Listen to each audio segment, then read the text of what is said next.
Darkness covered us in the beginning, and we could not see. We cried for guidance, and the moon shone down bright upon us. Step into the mystical city of the Night Elves, brave adventurer, where the twilight boughs of Teldrassil cradle a tranquil haven. Though this tree is still young, those who call it home carry a deep-rooted history, one shaped by war, loss, and renewal.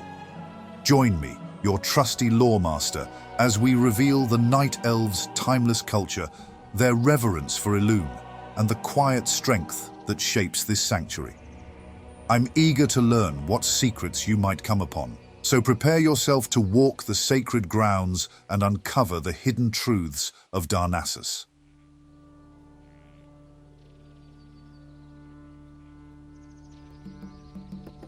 Gather round, bold wanderers, for the tale of Darnassus is still relatively young, but steeped in a profundity that belies its age, nonetheless. In the wake of the devastation wrought upon the world by the Third War, the Night Elves faced a daunting new reality. Stripped of their immortality by the destruction of the original world tree, Darnassus, they now had to grapple with newfound vulnerabilities to aging, disease, and mortality. This profound change forced a cultural and existential reckoning among the elven kinsfolk, many of whom struggled to accept this altered fate. With Malfurion's storm rage missing, leadership of their kin fell to Fandral Staghelm, who championed a bold initiative to restore the Night Elves' immortality. Defying traditional caution, Staghelm and his followers planted a new world tree, Teldrassil, on the stormy coasts of northern Kalimdor. Under their vigilant care, the monumental tree soared towards the sky, reaching above the clouds. Upon its great boughs, the grand capital of Darnassus swiftly took root. Conceived as a sanctuary for the Night Elf people, the city was built to honor their resilience and invariable spirit.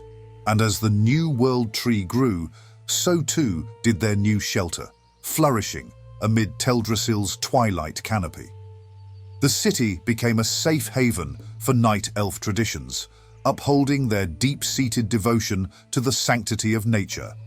Before long, Darnassus was once more at the heart of Night Elf civilization, re-establishing itself as their cultural and spiritual nexus after the upheavals of the Third War. In response to the ongoing threats from the Horde, particularly the desecration of their ancient forests by the Orcs, Darnassus and its inhabitants eventually formalized their pact with the other races of the Alliance, making them an indispensable member in the collective defense and preservation of their shared values and territories. Since then, Darnassus has been carefully designed as a sanctum of peace and tranquility. Its architecture and city planning reflect a harmonious blend of Night Elf artistry and their intrinsic bond with the world around them. The city itself, built along the shores of a large lake and connected by elegant bridges, stands as a symbol of these forest sentinels' enduring legacy and their commitment to preserving the balance of nature.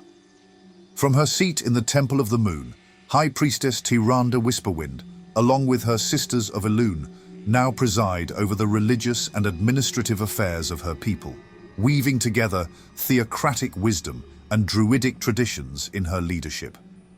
Through its short but remarkable history, Darnassus remains a focal point of the Night Elves' rich heritage, a place where past trials mingle with hopes for a secure and harmonious future. However, the city's very foundation remains exposed to an undercurrent of challenges that may yet test its stability. In Darnassus, the rhythm of life flows in harmony with that of the natural world. The city's open design, featuring expansive skies and leaf-covered pathways, mirrors the Night Elves' openness and connection to the environment around them. And at the heart of it all, a whole pantheon of gods, but it's Elune who truly stands out. Her light, it's not just any light, It bathes the city in this soft, almost magical glow, but with a depth that feels like something deeper than what we can see. Guided by their crest, the icon of wisdom, this society honors its ancestors and upholds a belief in reincarnation, where spirits ascend to starlight, continuing their celestial voyage across the night sky. It makes one wonder what it's like to live with that kind of certainty. As we take a stroll through the capital of the Night Elves, one can't help but feel a part of it all. A marvelous experience, indeed.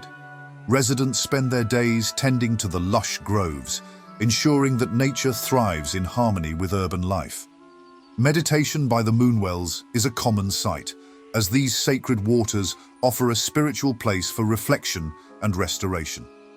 It is then no wonder that the Temple of the Moon stands at the heart of Darnassus, where the Night Elves worship their moon goddess. Here, rituals and prayers fill the air with a sense of peace and devotion, strengthening the denizens' bond with the divine. But despite its apparent isolation, Darnassus is remarkably welcoming to outsiders, a trait reflecting the Night Elves' ever-evolving nature. The city has thrown open its gates to adventurers from various races, embracing them into its lively fold. This integration has facilitated the exchange of diverse knowledge and craftsmanship, nurturing new bonds that enrich the capital's cultural landscape as a whole. Quite the melting pot, this place. And who knows, we might even bump into a familiar face or two. As we wander through the city, you'll soon notice how the deeply rooted traditions permeate its every corner. Festivals tied to the lunar calendar continuously mark the passing of seasons, celebrating Elune's guidance with song, dance, and ceremonial offerings. Still, despite this openness, the Night Elves don't let their guard down, not even for a second. See those sentinels? These fierce female warriors, they are the ones entrusted with safeguarding the city, defending both the capital and their high priestess. But it's not just about protecting their legacy. No, the people here, they honor more than just the present. They honor their ancient customs and traditions in everything they do, from the way they build their homes to the daily rituals. And there's a quiet peace in it all, something deeply grounding. Makes you think, doesn't it, about how we could all stand to remember a bit more of where we come from, even as we move forward.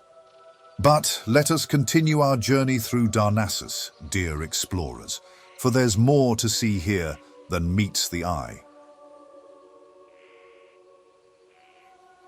Whether you're a first-time visitor or a seasoned traveler, everyone heading to the Night Elf capital comes through the cozy port town of Ruththaran village, tucked snugly at the base of Teldrassil. To get to the village, there's the free hippogriff ride from Darkshore. Can't argue with free, I suppose. Still, some folks prefer a more gentle route and board the Moonspray ferry, gliding its way from the shores of Auberdine. From there, it's just a quick step through the portal to reach Darnassus, the only way in, like a secret gateway to the city above. Anyway, off we go, through the portal now. And just like that, we're in the temple gardens. Can you feel that shift? There's something about this place. It's like stepping into a dream. The air seems lighter, the colors more vibrant. We're in the very heart of Darnassus now, where the walkways curve gracefully around the lake and little islands dot the waters, all connected by those elegant, elven-made bridges. Surrounding us are the many terraces of the city, each with its own purpose and inhabitants. And over there, on the largest island, is the bank, situated at the roots of the Bough of the Eternals, a massive tree shaped like a bear with a bird emerging from its back. Many Darnassians store their goods here, right between the bear's big, secure paws. Idriana, Gareth, and Lan, they are the ones who keep the city's riches flowing in their own quiet way. Every coin accounted for, every transaction smooth as silk. Must take a lot of patience. But then, patience seems to be something the Night Elves have in abundance. You can spot the sentinels patrolling the gardens too, their eyes ever watchful. And over yonder, by the water, you've got Astaya, the fishing trainer, and Talaila selling the day's catch. I bet Valoran is around too, always ready with more fishing supplies than you'd think anyone could need. It's simple work, fishing, but there's something meditative about it, don't you agree? Cast a line and wait for the tug of the world beneath the water. I could get used to that kind of rhythm. So here we are, wandering through a place that's as much a part of the night sky as it is the earth beneath our feet. Makes you ponder, though, about what it means to belong, to be part of something larger, yet still walk your own path. The gardens here, they feel timeless, and the Night Elves, with all their history and tradition, still manage to keep one eye on what's ahead. The path from the temple gardens leads us north into the Cenarion Enclave. Now, this is a place that hums with wisdom. Just stepping into the Enclave, you can feel it in the air, the weight of knowledge, of something deeper than just stone and soil. This isn't just another grove in Darnassus, it's a living, breathing reminder of the Night Elves' bond with nature. Druids come and go, honing their connection to the wild. It is where they live, train, and, well, probably do a lot of thinking, if I had to guess. And hunters too, those sharp-eyed folk who seem to know every path through the wild, train in the eastern bough, perfecting their craft under the guidance of Jocast, Dorion, and Jinra Nightrunner. Take a gander at her companion, Nightshade, the saber cat. Graceful, yet fierce, a true hunter's ally. Moreover, if you've ever dreamed of riding a night saber, Lelanai is the expert you should see. She's the saber handler here, and let me tell you, there's something majestic about those creatures. And if one knows where to look, you might even discover the secret area tucked away within the roots of this hollowed-out tree. The Rogue Guild, they call it, operated by Arian Shadewhisper and his cohorts. Secretive types those, always moving about in the shadows. Crowning the Enclave is the tallest tree, where Archdruid Fandral Staghelm resides, quite the forceful and controversial figure. After Malfurion fell into a coma, Fandral took control of the Cenarion Circle, pushing his ambitious plans, including the creation of Teldrassil, without the blessing of the dragon aspects, which, unsurprisingly, led to the tree's slow corruption. He often clashes with Tyrande Whisperwind and holds a dismissive attitude toward Tauran druids, driven by a belief in night elf superiority. While he accomplished much, there's an unsettling undercurrent to it all.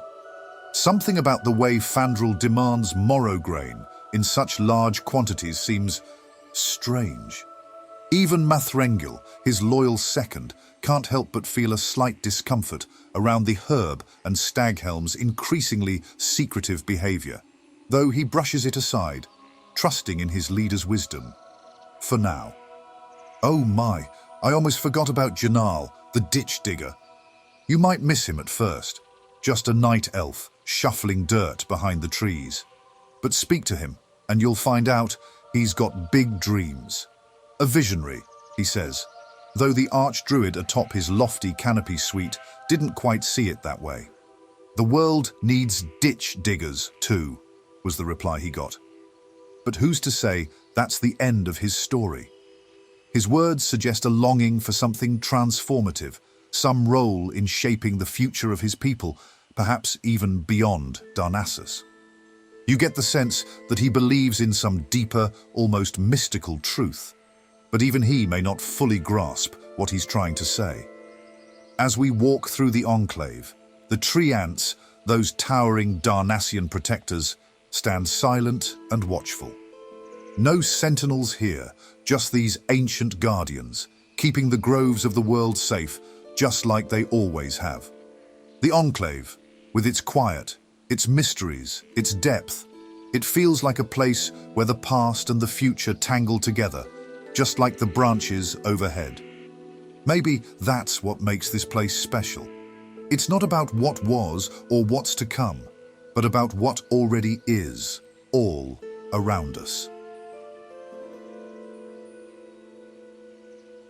From the tranquil Cenarion Enclave, we cross over into the Craftsmen's Terrace, where the hum of work and trade welcomes us. The scent of leather, fabric, and even alchemical mixtures, it's all here. Just look around, there's so much to see. In the tavern resides innkeeper Celien, making sure everyone is fed and well rested. I imagine her inn sees all sorts of visitors, from the weary traveller to the aspiring artisan. Adjacent to the tavern is Maylin, the tailoring trainer, passing down her craft to her apprentice Triana. Close by, Teldrassil instructs in the art of leatherworking. Now, leatherworking.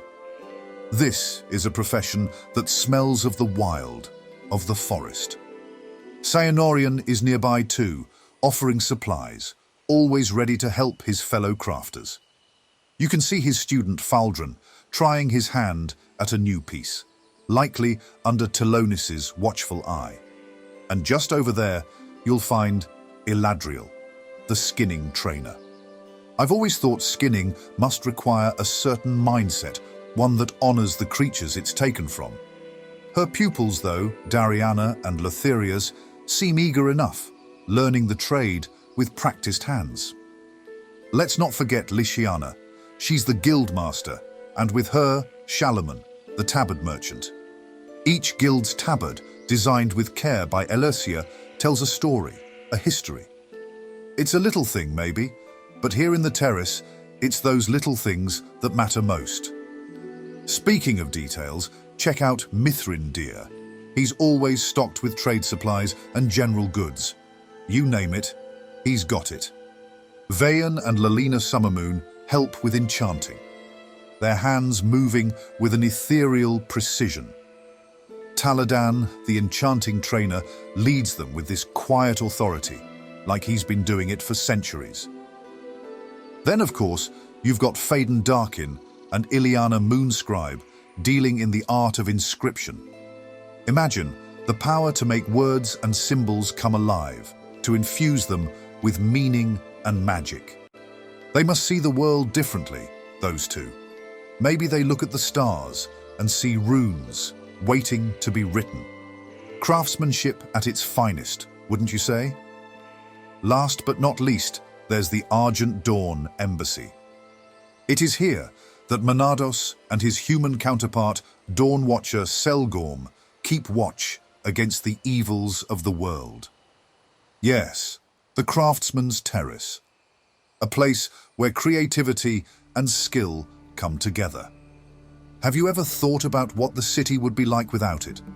Probably a lot quieter, but definitely a little less alive. Following the well-trodden trails of Darnassus, we find ourselves standing at the edge of the Warrior's Terrace. The air here carries a certain weight, a kind of seriousness that lingers in the space between the clinking of armor and the steady thud of training dummies being struck. This is where the warriors of Darnassus sharpen their blades and their minds, the place they come to train, to prepare, to perfect their craft of battle. It's an impressive sight, really. The terrace itself is expansive, stretching out towards the main gates of the city where it meets the wilds of Teldrassil. There's Rissa Shadeleaf and Landuin Moonclaw, two of the finest battle masters in all of Kalimdor. They're here every day, ready to queue you up for the battlegrounds, ensuring the younger recruits find their way into the fray. Darnath and Ariaster Bladesinger, the warrior trainers, are over by the sparring grounds, overseeing the duels and matches, guiding the novices through their paces. You'd think they'd be tired, training the combatants day in and day out. But no, they move with the same energy, the same precision, as if every swing of a sword is a new challenge, a new chance to improve. Off to the side, Selania, the armourer, is busy at work. Night Elf craftsmanship is renowned far and wide, and you can see why. This is not just armour, it's an extension of the warriors who wear it, and she knows it. Then there's Ariel's Sky Shadow, the weapon merchant, her stall laid out with the finest blades and bows you'll find in the city. Her customers? Mostly sentinels, or those looking to upgrade their gear. No nonsense, just pure, elegant lethality. Furthermore, you'd be hard-pressed to miss the Ancient of War standing tall at the center of the terrace. A living tribute to the power and history of the Night Elves, watching over everything with a kind of ancient wisdom, like it's seen all this before and knows exactly how things will play out, though not much of a conversationalist, being a tree and all. On the edges of the terrace, you'll find the more practical vendors, such as Firena with her food and drink, and Midra Null with his general goods. They're not warriors, but their role here is just as essential. Keeping everyone supplied, making sure no one goes hungry, even if they're too focused on their preparation to realize it. And if you're looking for an owl companion, you've come to the right place indeed. Shailanai is nearby, tending to her majestic creatures, training them with great care, ready for those seeking a loyal feathered friend. So here we are, in the midst of it all. The clang of weapons, the hum of discipline, the weight of tradition. It makes you stop and reflect, doesn't it? About how every movement, every swing of a blade is tied to something bigger, something that stretches far beyond this terrace into the very heart of Night Elf culture. We soon meander through the shaded lanes of the tradesmen's terrace, the sound of commerce all around us. It's quieter than you'd expect, really, the hustle and bustle of a marketplace, sure, but with an underlying calm. The sun filters through the high branches, dappling the ground beneath our feet, while vendors quietly set out their wares. Elandriath is at home here, her stall neatly arranged with general goods. You know, the essentials, everything you'd need for a journey or a quiet day in the city. Yilden, the bag merchant, is nearby. Practical things, bags. Have you ever noticed how the size of your backpack changes the way you travel? The small pouch forces you to rethink what's really essential. Meanwhile, the leather satchel makes you feel prepared for whatever the road throws at you.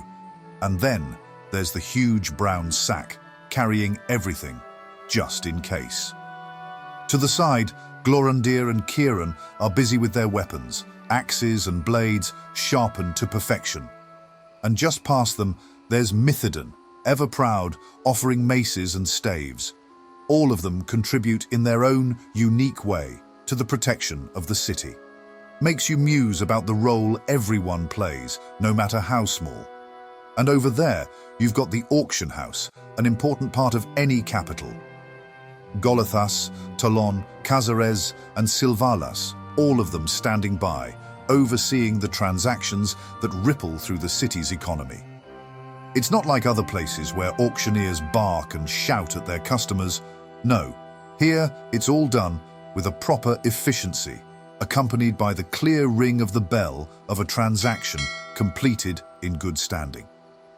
At the far end, there's Anadia with her robes and Vinacia selling cloth armor, functional yet beautiful in their own way.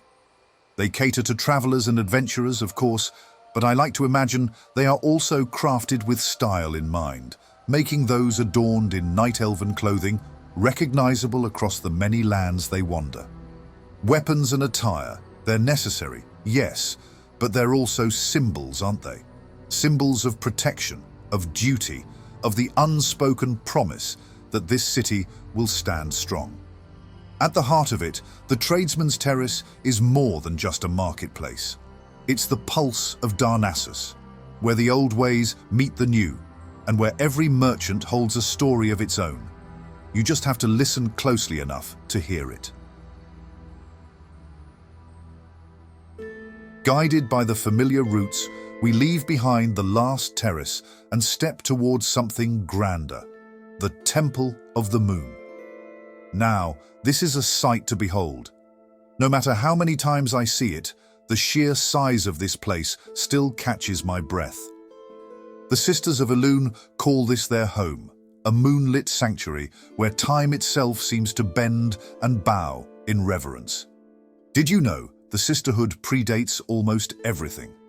15,000 years of devotion, stretching back to the time of Suramar.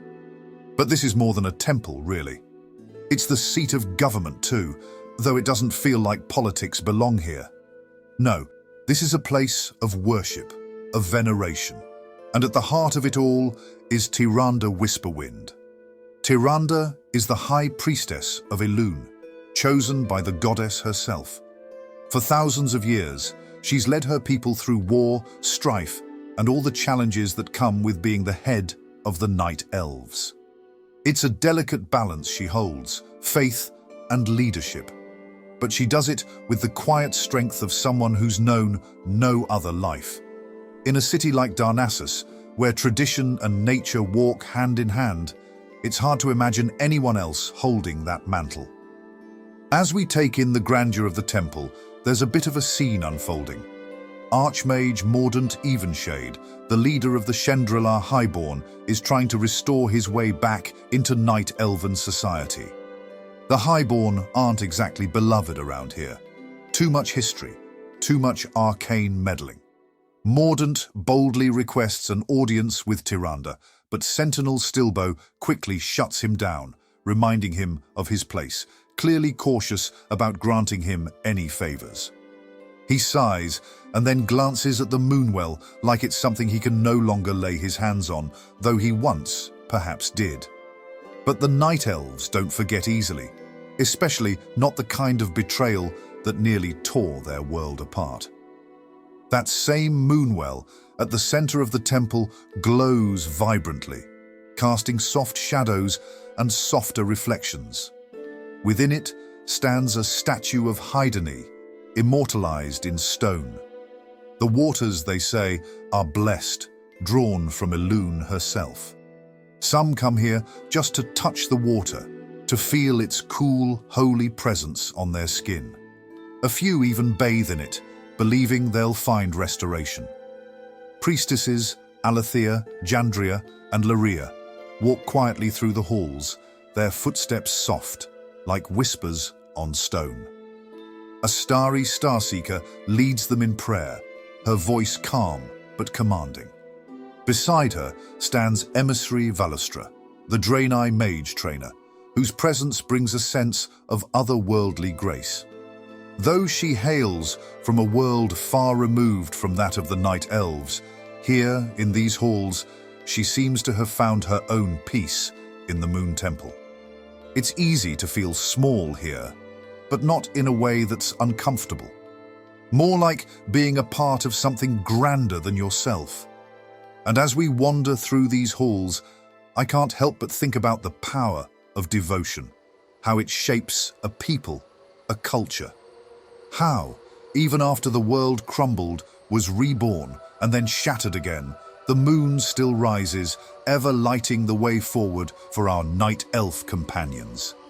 It's comforting, in a way. Perhaps that's why the locals come here, to find peace in the constancy of Elune's light. Or maybe they come here like us, simply to listen. Listen to the echoes of the past and the silence that follows. On the horizon, the great forests of Teldrassil rise high and proud, sheltering countless creatures beneath their canopy.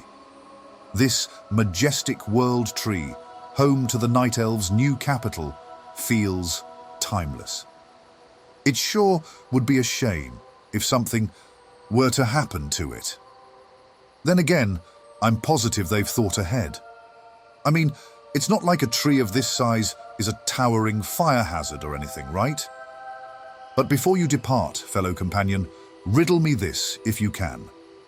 I am the whisper in the trees, a glow in the night, guiding those who are lost with my soft light. tied to this land, in death as in life. Neither sorrow nor pain, but free from all strife. Who am I, adventurer, drifting through time? What do you think? Can you solve this here rhyme? Farewell for now, and see you again soon.